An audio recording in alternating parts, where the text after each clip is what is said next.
Hi there. Today I will talk about the love story of Majnun and Layla, which is one of the most popular passionate romances in the Muslim world. Its fragmented episodes can be found in numerous literary works. Layla's name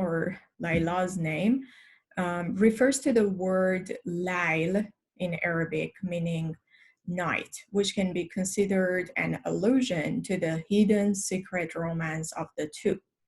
In a spiritual context, since Layla is the shahid that Majnun needs on the divine path, her name can also be a reference to the divine that is hidden from ordinary people.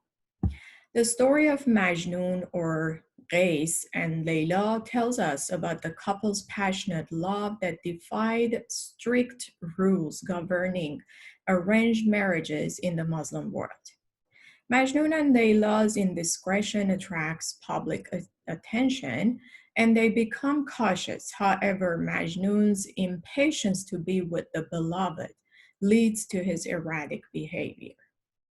At times, he wanders around, ignoring everyone. At other times, he recites love poems for Layla, being in a state of exhilaration. People think Majnun mad because of his excessive emotions expressed through poetry dedicated to Layla, which brings dishonor to her and her tribe. As a result of this shame and dishonor, Layla's family confines her to her home and does not allow her to see Majnun and the lovers to meet. This intensifies Majnun's already disturbed behavior, and he flees to the desert, occasionally returning to recite a poem for Layla in front of her door. Majnun's roaming in the desert, living with animals, being improperly clothed, and the whole of his erratic behavior convince Layla's father and family that they need to protect her and her honor, and basically the honor of the tribe and the family, um, and the family. On the other hand, to save his son, Majnun's father tries to arrange his marriage to Layla, but Layla's father does not agree to marry his daughter off to a madman. Ultimately, Layla marries Ibn Salam, but does not share a bed with him due to her love for Majnun. When Layla becomes ill, she requests to be buried wearing her bridal costume to show that she is waiting for her beloved. Majnun hears the news of Layla's death and, even more deranged than before, rushes to her tomb where he spends all his time reciting poems for Layla. After a while, people find Majnun's dead body over Layla's tomb and bury him alongside her. Later on, Layla's cousin Zaid has a dream of Layla and Majnun united in paradise. In several Middle Eastern literary traditions, their story became the archetype for depicting lovers driven insane by the insanity of their passion. The legendary story of Majnun and Layla's love is unauthenticated, although it is furnished with historical facts. It first appeared in Arabic and did not have a coherent narrative. However, it became also known in Persian, Azeri, Turkish, Urdu, and Hindi literatures and cultures. The earliest written version of the legend is that of Ibn Qutaybeh.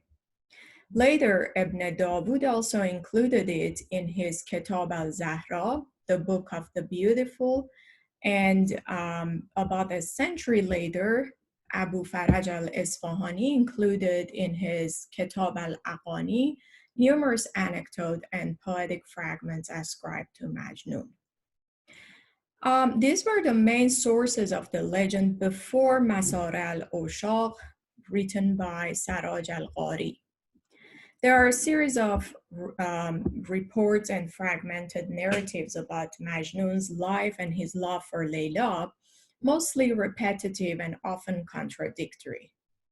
These episodic fragments had been collected from the late 8th century on, and their number increased continually during the medieval period. There are many narratives that were handed down separately and many others that were ascribed to Majnun only because of their stylistic affinity to his poetry or because of references to Layla in those episodes. The romance, however, reached its height of popularity during the Abbasid period. Majnun and his passionate love story became the center of writers' attention. Many verses were written about him, and his story was included in anthologies of love poetry. Because Majnun's love madness was comparable to the Sufis' moments of rapture, Majnun's story also entered mystical works. The love story of Majnun has multiple narrative lines in its Arabic version. One narrative relates that Majnun and Layla were members of the same Bedouin tribe and grew up together tending the flocks of their families. Another one narrates that Majnun met Layla as an adult. Both accounts tell the story of their passionate love. It is possible that Majnun may have been modeled upon an Arab poet who might have lived in the late 7th century.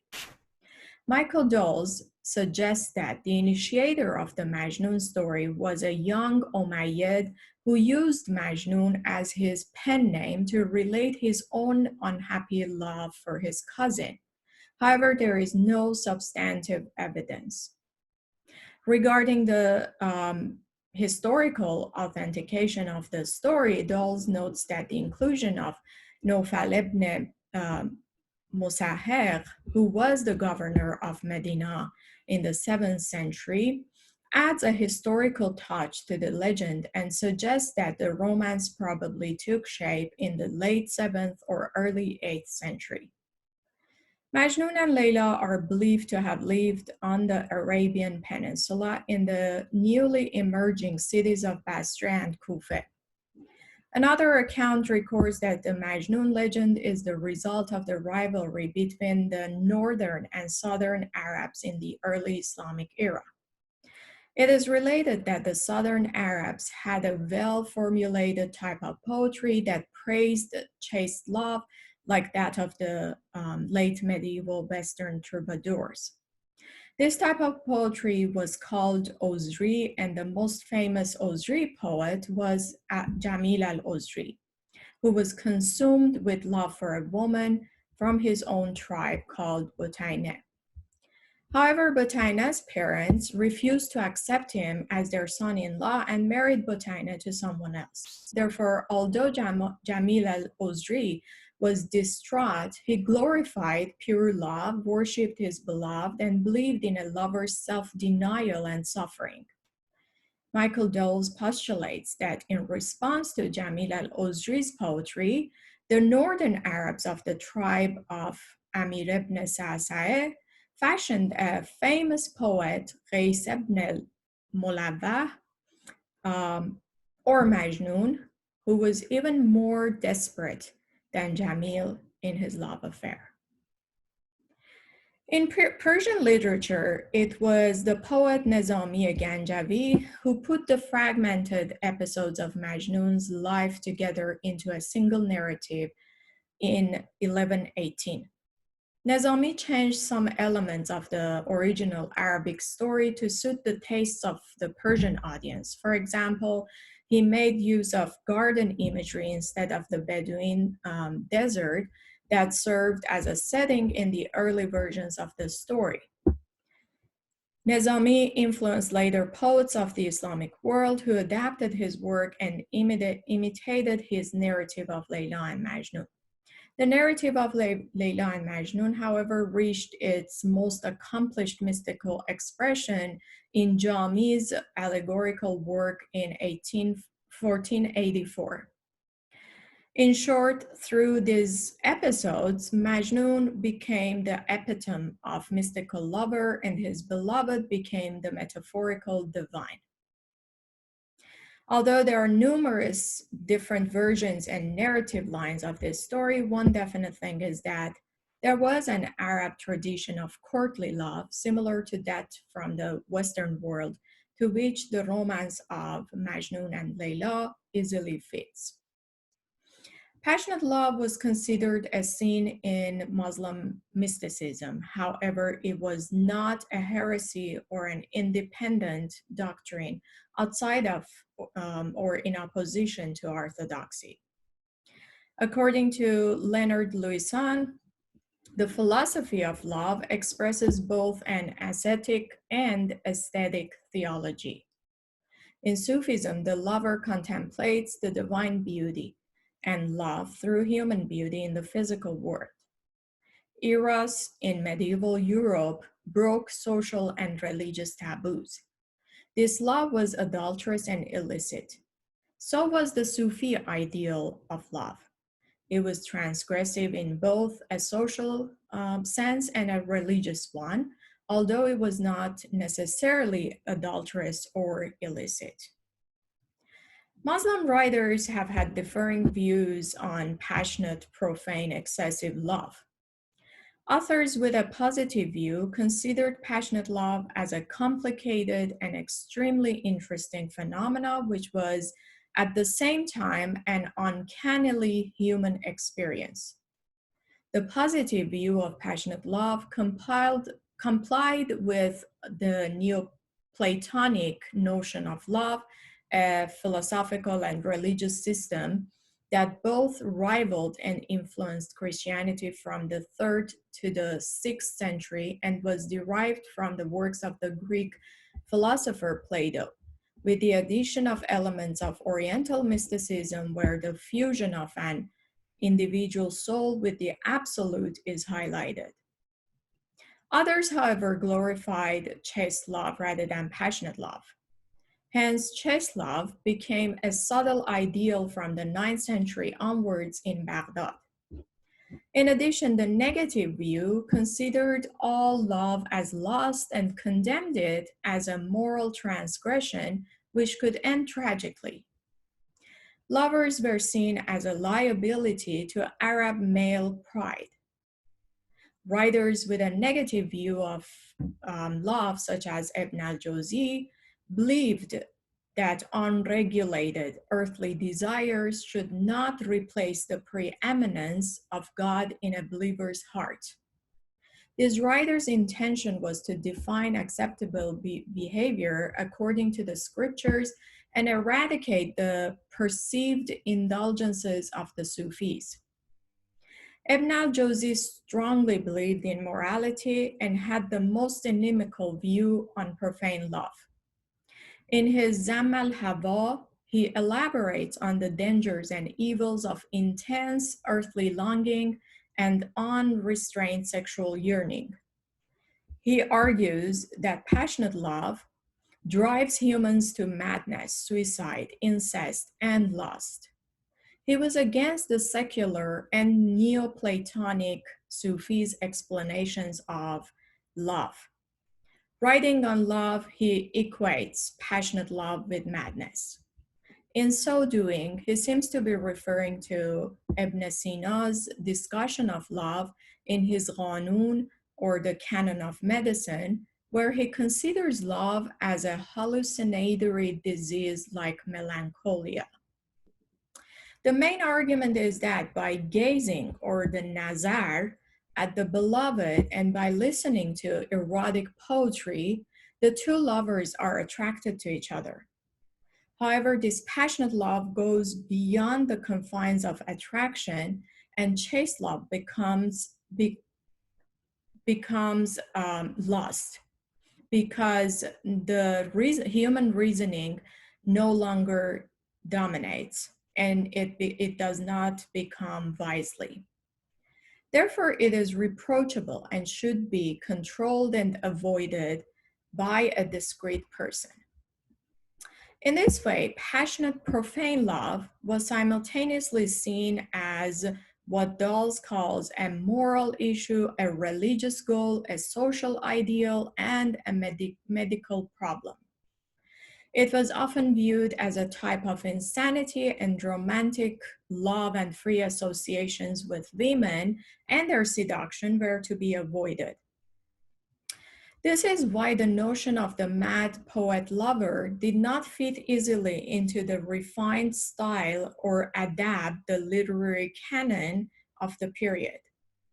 Nonetheless, by the 10th century, the notion of obsessive, melancholic, profane love or mad loveness became a major theme in Islamic Sufi literature, and the popular romance of Majnun and Layla was incorporated into Arabic and Persian belles lettres. As the sacred and profane appeared alongside one another in Sufi works, so did the themes of a mad lover and a disturbed holy fool. And Marie Chemel considers the teachings of the Sufis and their literature responsible for this development. The mystical interpretation of a holy fool was especially influential in enriching the status of illiterate and unrefined saints whose conduct seemed inappropriate to many. However, there was no evidence that these men were not genuinely mad. And as long as they stayed harmless, they enjoyed absolute freedom without being subjected to any social derision or religious condemnation. Sufi writers called those madmen the friends of God, who could freely express themselves, make imprudent comments about God and the world order, or even speak to the divine with a higher presumption than common people.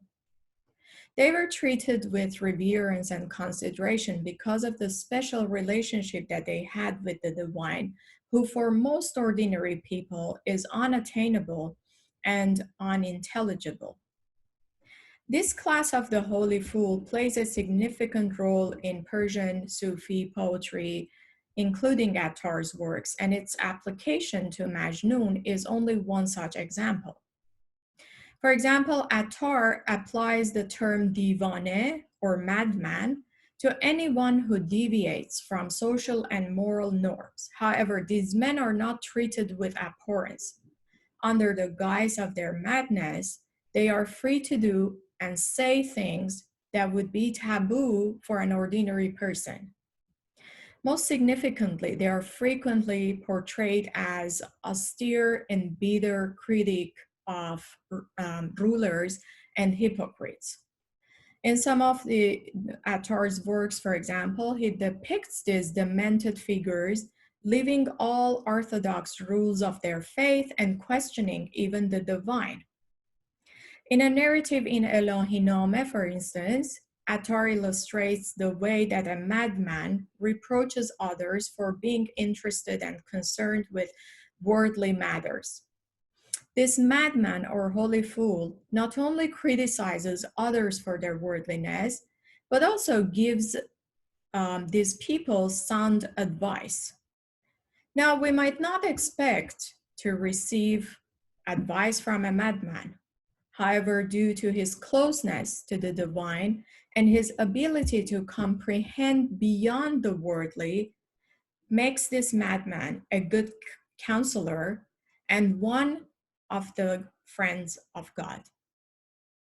In Attar's works, Layla's beauty and Majnun's love for her become the means through which the madman Majnun transgresses earthly boundaries, constructs his subjectivity, and reaches divine love and beauty.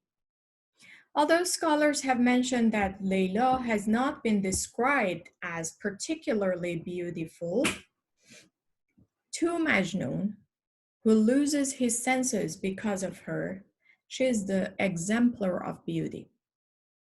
Comparing Layla's beauty to the divine breath at the time of Adam's creation, and Marie Chemel writes, and I'm quoting, "The eye of intelligence cannot recognize true beauty hidden behind outward form, as the divine breath was hidden behind the form of Adam.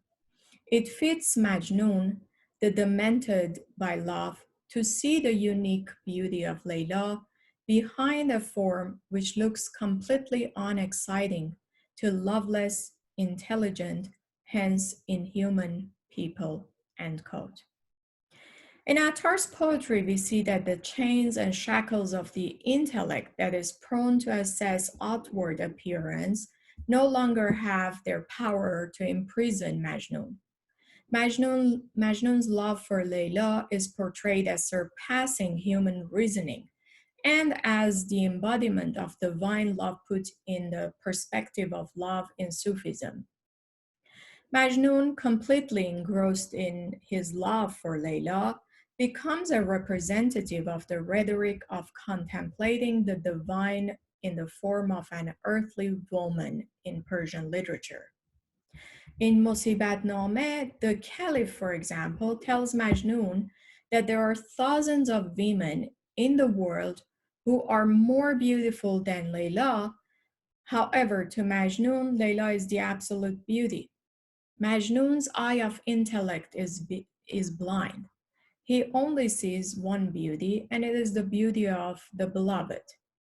As in Sufism, the eye of the intellect is incapable of registering and observing the divine beauty. It is only through love that a Sufi can see divine beauty.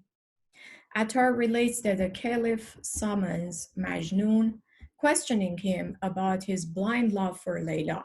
He offers Majnun many other beautiful women in order for him to forget Layla.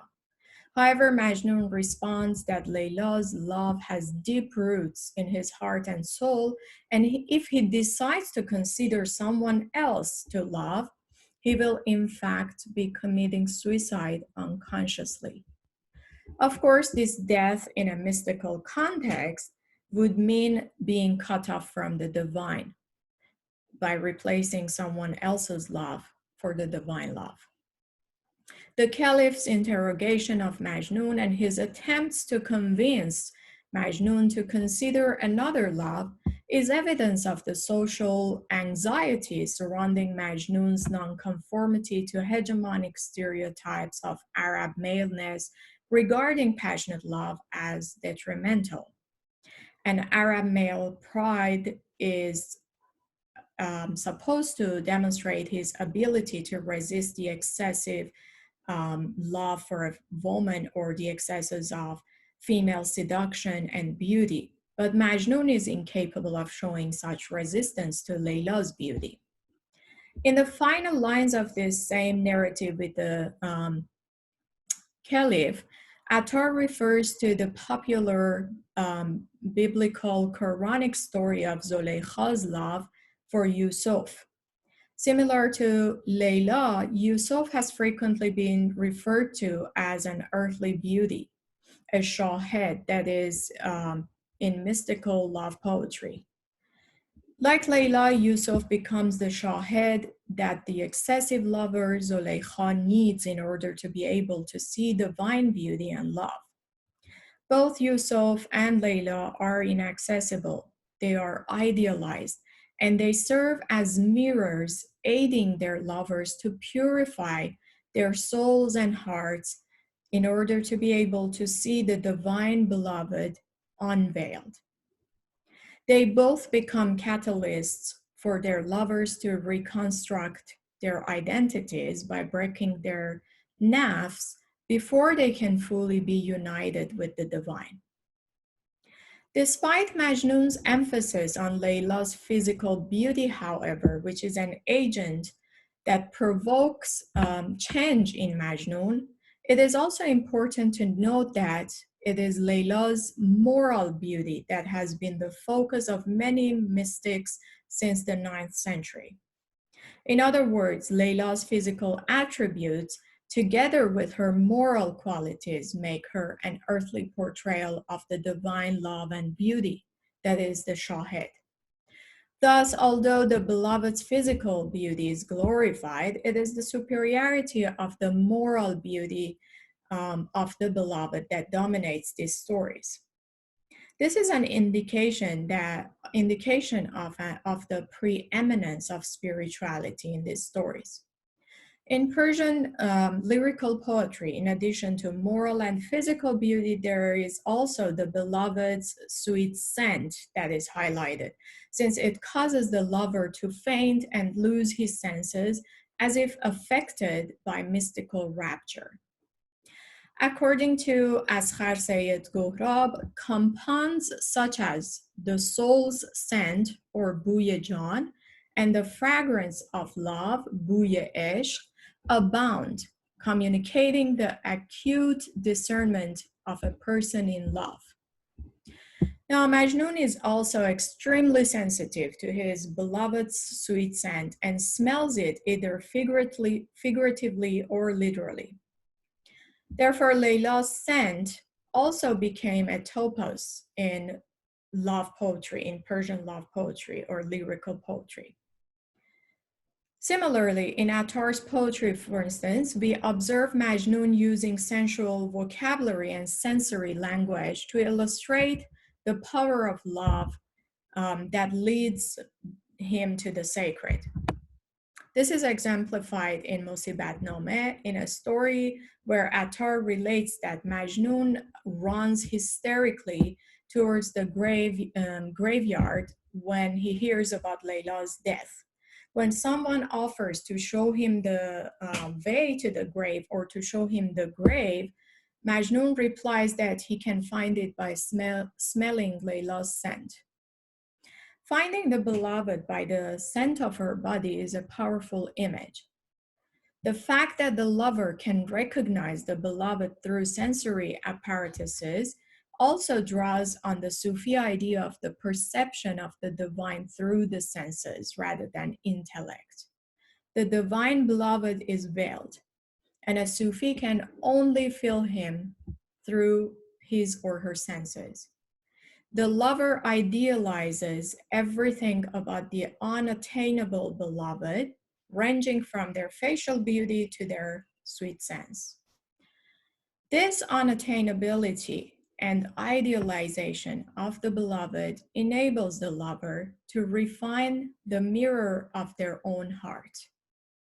Majnun is passionately in love with the inaccessible beloved, that is Layla, and of course, in Sufi context, the divine beloved. Layla functions as a mirror for Majnun to and reconstruct his self, his nafs, but she is also beyond access. In a metaphysical context, Layla refers to the inaccessible divine. Since mirroring mysticism is a signifier for reaching perfection and seeing the divine, we can also interpret Layla as the mirror or the shahid in Islamic Sufism, through which the lover discovers divine love. Thus, it is through the unattainable earthly beloved that our lover Majnun is empowered to transgress the barriers of his mind, transcend the earthly paradigms, and reshape his subjectivity and his spirituality.